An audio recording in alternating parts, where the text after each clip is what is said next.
Good early morning to everybody.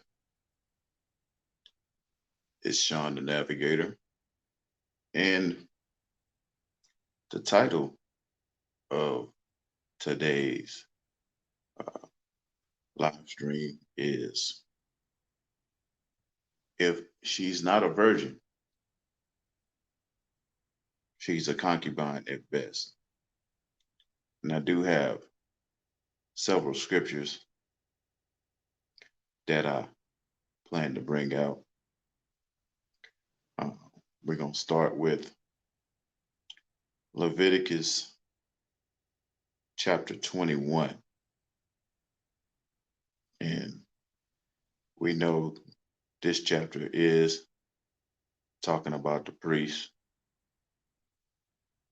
and the commandments that the Most High gave to Moses and Aaron. But after that, I'm going to go to Deuteronomy chapter 22 to show that this also does apply to the nation as well, because you will hear many argue, say, well, that only applied to the priests. Well, in this stream, we're going to debunk that thinking. Starting with Leviticus chapter 21, first verse, it says, "And the Lord said unto Moses, Speak unto the priests, the sons of Aaron, and say unto them, There shall be none defiled for the dead among his people."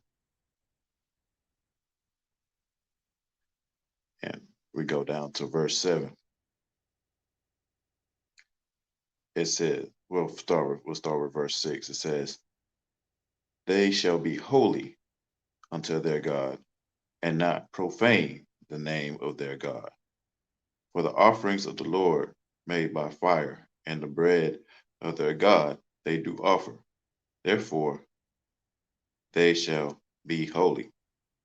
Verse 7, it says, "They shall not take a wife that is I'm not going to say the word, I'll just spell it out, WHORE, or profane.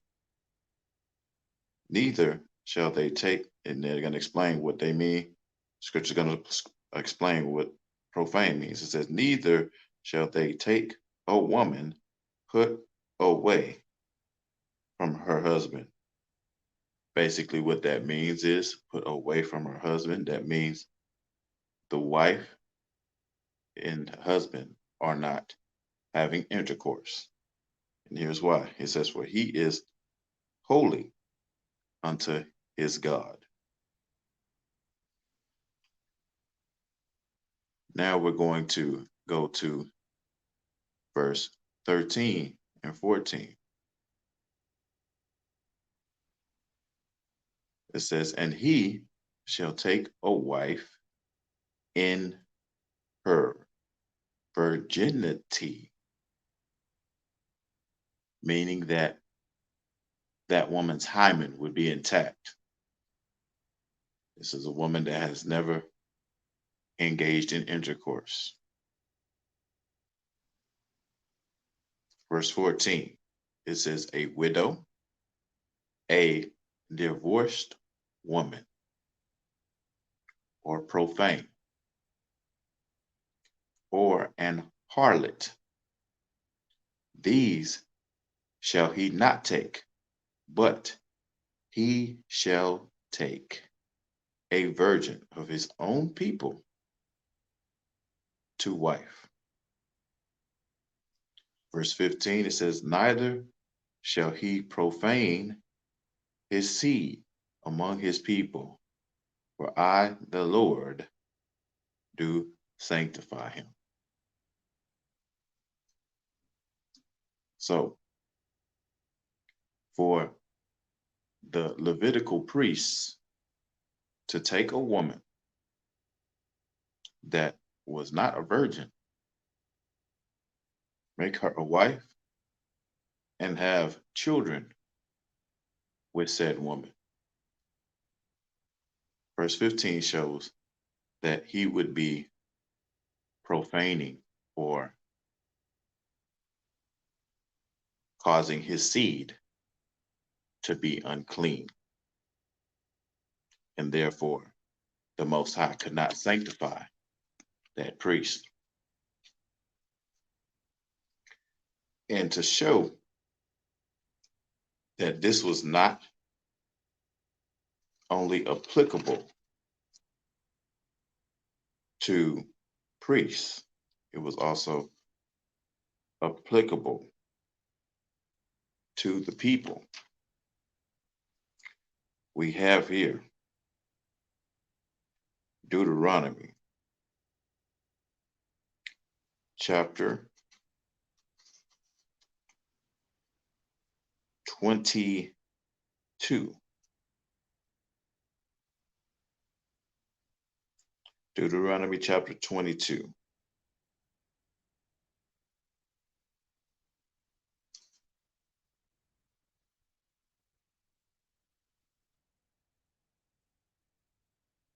And we're going to start with verse 14.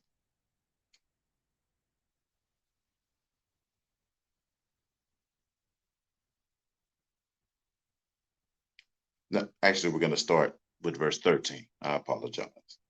It says, if any man take a wife and go into her, this is talking about intercourse, relations, and hate her, meaning that if he had intercourse with this woman and he found her to not have her hymen intact, which means that there would be no blood contract. See, back then, the woman's hymen being broken would be the blood contract that sealed the marriage. So I'm going to read that again. It says, if any man, look, this is Deuteronomy chapter 22 and verse 13 now.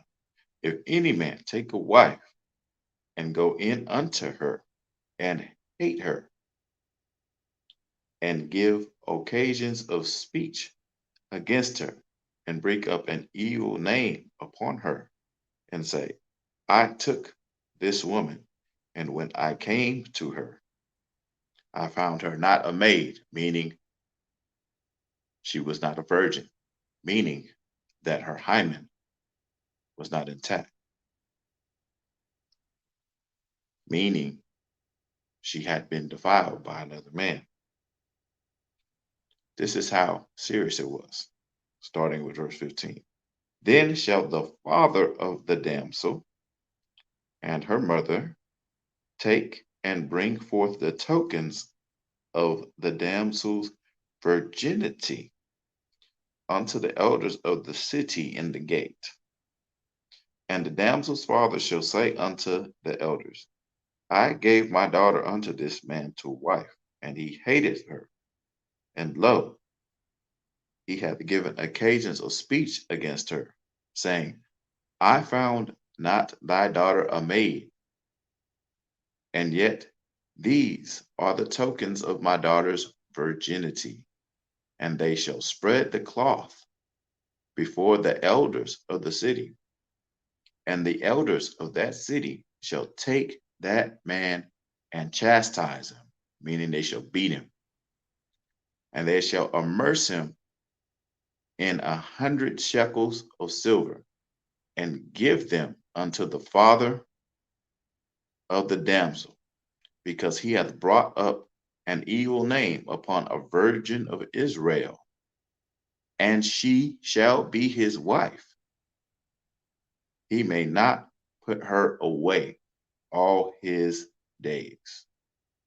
So, to break that down,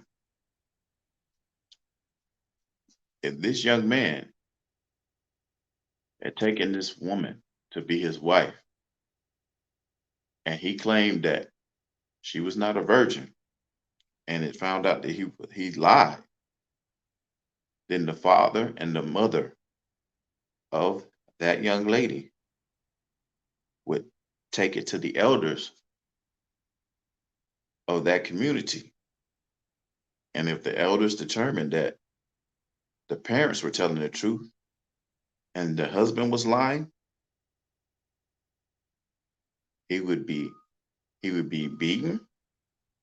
He would have to pay 100 shekels of silver, and she would remain his wife, and he couldn't refuse to have sex with her the rest of his life. But notice verse 20. It says, but if this thing be true, and the tokens of virginity may be not found for the damsel, then they shall bring out the damsel to the door of her father's house, and the men of her city shall stone her with stones, that she die, because she hath wrought folly in Israel, to play the WHORE in her father's house, so shalt thou put evil away from among you.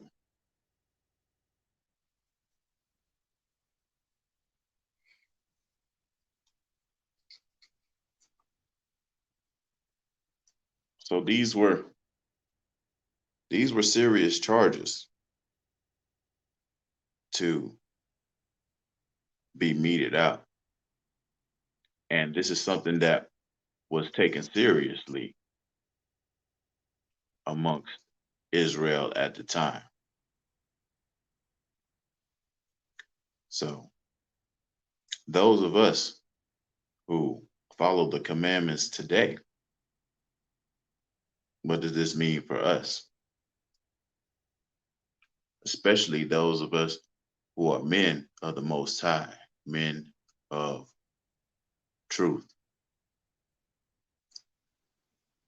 especially considering where we are for the most part.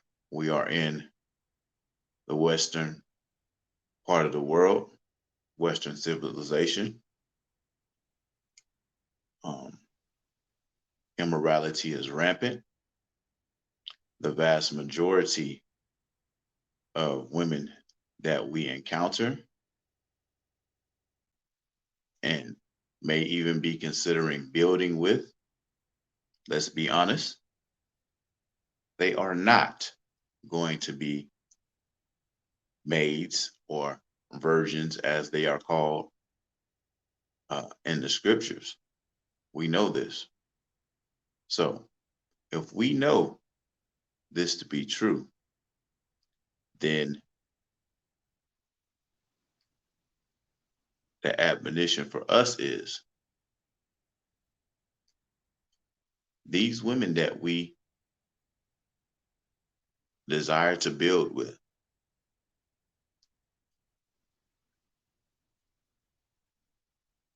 it would not be wise for us as men to take these women whose hymens are not intact, who the proof of virginity is diminished. These are not women that we should have a marriage contract with, either legally or scripturally through the Most High. This is not a marriage contract that the Most High would honor. However,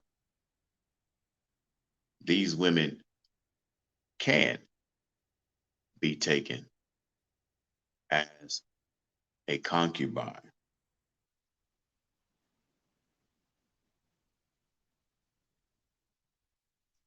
Now, as far as women that still have a husband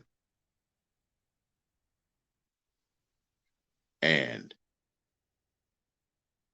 a man decides that he wants to lie with that type of woman, let's see what verse 22 has to say about that. It says, this is Deuteronomy 22 and verse 22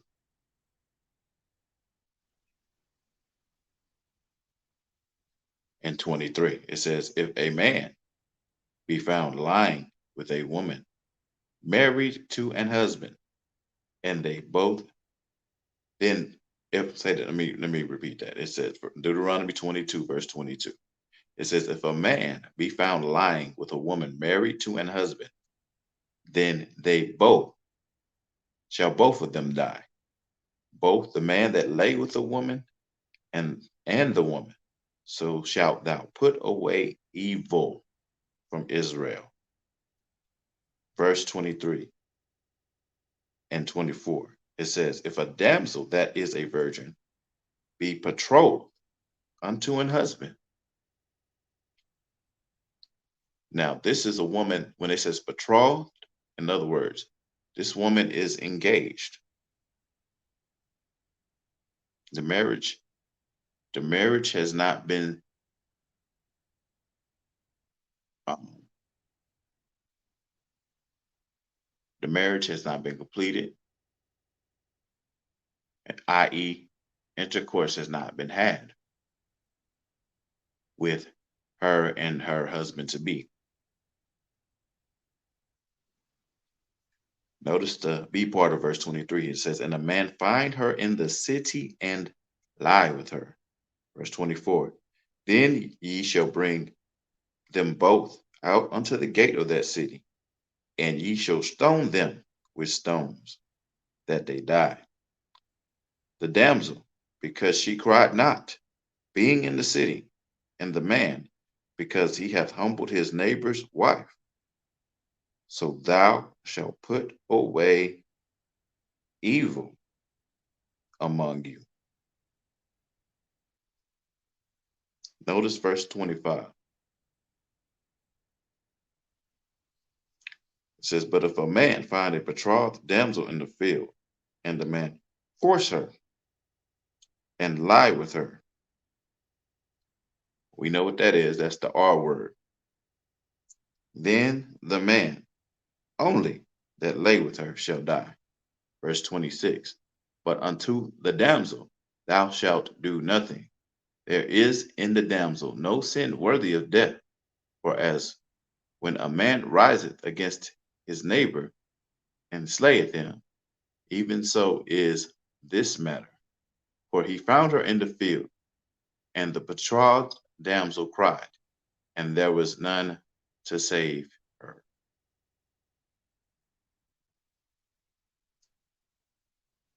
So,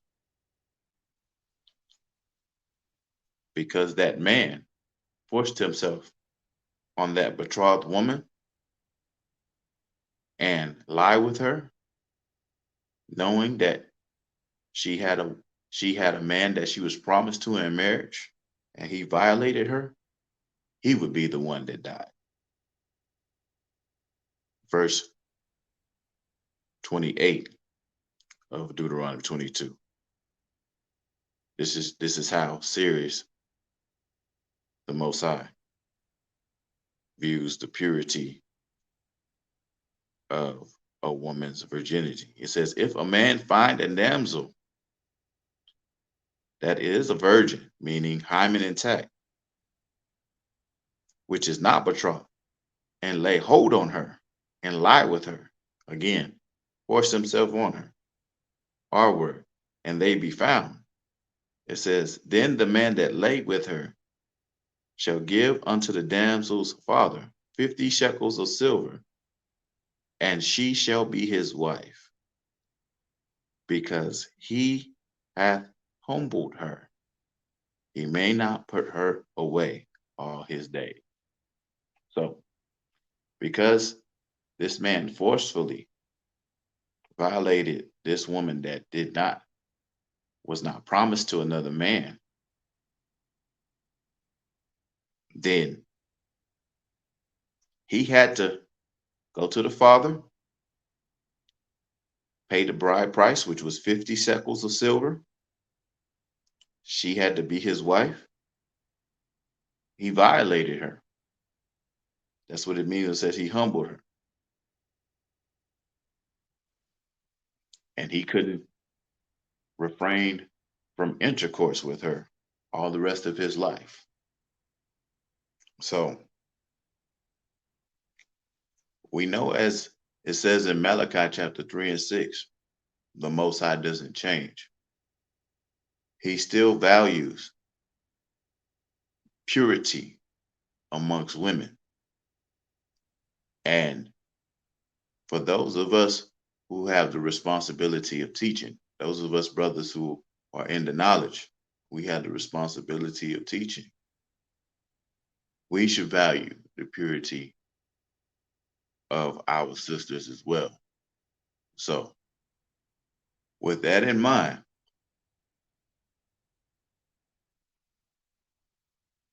if a woman that we are considering building with if she does not have that purity outside of her being a widow,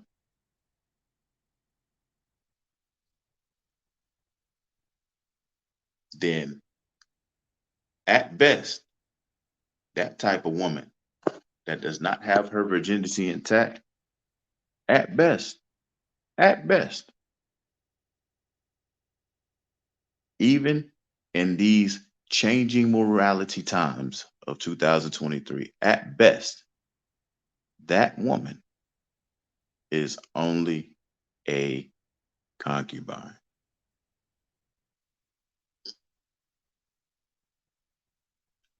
Don't argue with Sean. This isn't Sean the Navigator saying that. We clearly read that in scripture. That's scriptural. So hopefully I was able to edify, um, particularly uh, brothers in the truth that and in the knowledge that are considering building families,